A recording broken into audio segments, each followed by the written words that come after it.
Hi everyone, it's Alia or Cake Legend, and in today's video we're turning this boxed cake and canned icing into this beautiful, lovely log cake. This cake is super cottagecore and I made it for my youngest sister's birthday. She turned 14 and she really wanted boxed cake, so that's what I'm doing. So to start out, I baked the cake according to the instructions on the back of the box, which was super simple, really only required the premix, some eggs, and some wet ingredients.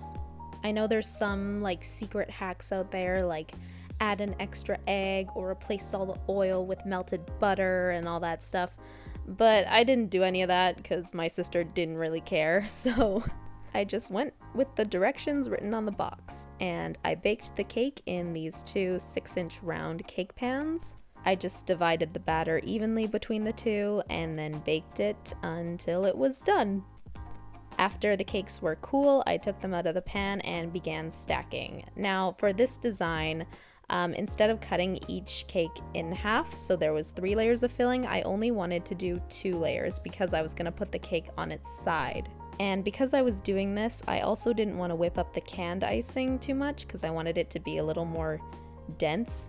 Because I had never tried this trend before and I was really worried it was going to fall apart, so I wanted there to be as much stability as possible. So I simply took the icing straight from the can, spread it on my first cake layer, and then put the other one on top, and then I put it in the fridge to chill. In the meantime, I dumped the rest of the icing into a bowl and used an electric hand mixer to whip it up until it was really nice and fluffy. And I was actually surprised by how much the consistency changed just from this. It became very like stringy, and I don't know how to describe it, but it reminded me of a marshmallow, but not super sticky. It was just kind of like stringy and very fluffy.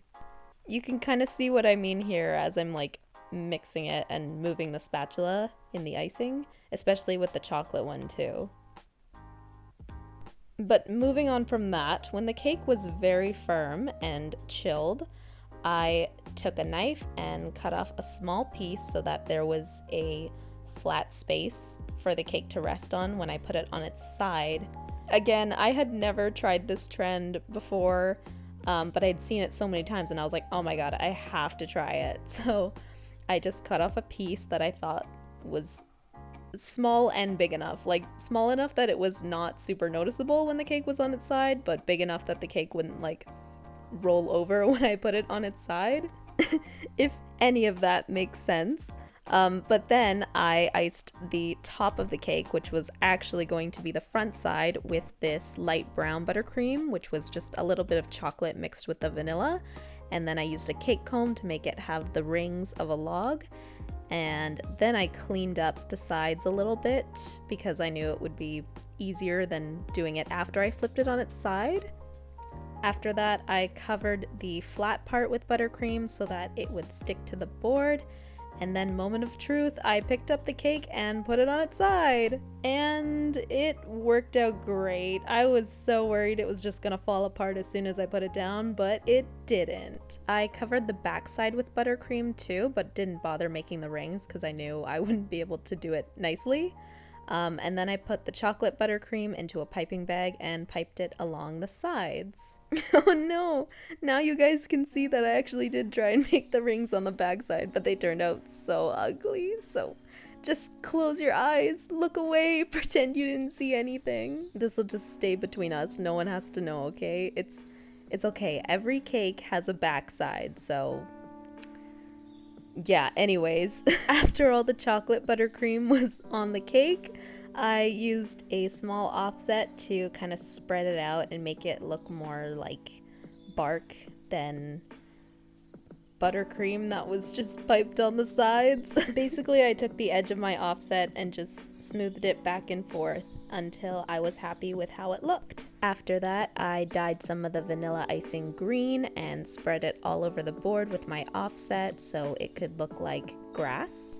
And I spread it as close to the cake as I could, but also I was going to add more decoration, so I knew if there was any board showing I could just cover it up. And then I put the rest of the green icing in a piping bag fitted with a grass tip and piped on some little splotches of grass, just for some texture and to fit in with the aesthetic, you know, add to the overall look. And then I also piped a little bit on the sides of the log to look like moss. It looks so cute already. Anyways, then I made some fondant decorations, and I don't think you can really tell how I made them in the clip that I filmed, so I made a little tutorial for those of you who like to have instructions, because for me, I would just say, oh, it's just like when you play with Play-Doh when you're a kid, but I know some people want to have instructions, so I made a little tutorial that I hope will help. Basically, to make the mushrooms, you take a piece of white fondant and a piece of red fondant that are about the same size, and then you roll out the white fondant into like a little cylinder, and then you roll out the red fondant into a ball and you squish it down, and then you place it down on top of the cylinder and kind of squish it around the top so it gets more of like a mushroom shape. And then you take smaller pieces of white fondant, roll them into balls, and stick them onto the red mushroom cap to be like little polka dots.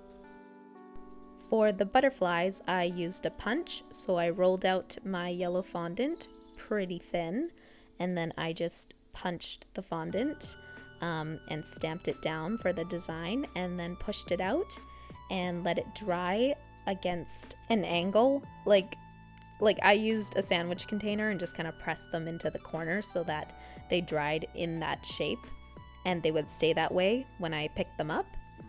And then I made little white flowers, and it was just the same thing. You roll out the fondant and use the punch to punch them out. Super simple and super easy. When I say fondant decorations, I meant like 3 things.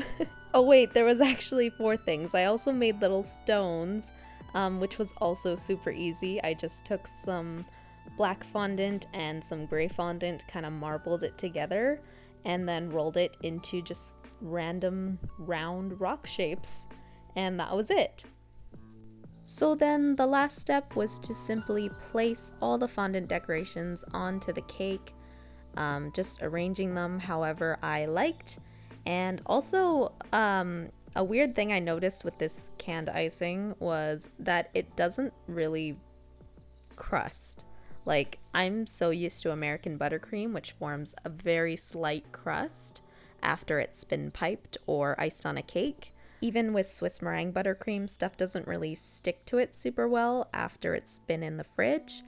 But with this buttercream, it didn't change at all after being in the fridge. It was like exactly the same, which I thought was kind of weird. But anyways, I just was able to stick everything directly onto the cake. I didn't need to use more buttercream. Placed everything in a way I thought was nice, added some writing onto the front of the board, and then that was it. The cake was finished. I was very happy with it. Also very happy that the cake didn't fall apart. My sister really enjoyed it, and there you have it, a custom cake made with canned icing and boxed cake mix. Honestly, it was way easier than I thought it was gonna be. So I hope you guys enjoyed this video. Be sure to leave a like and comment down below, and thank you so much for watching. I'll see you guys in the next video. Bye!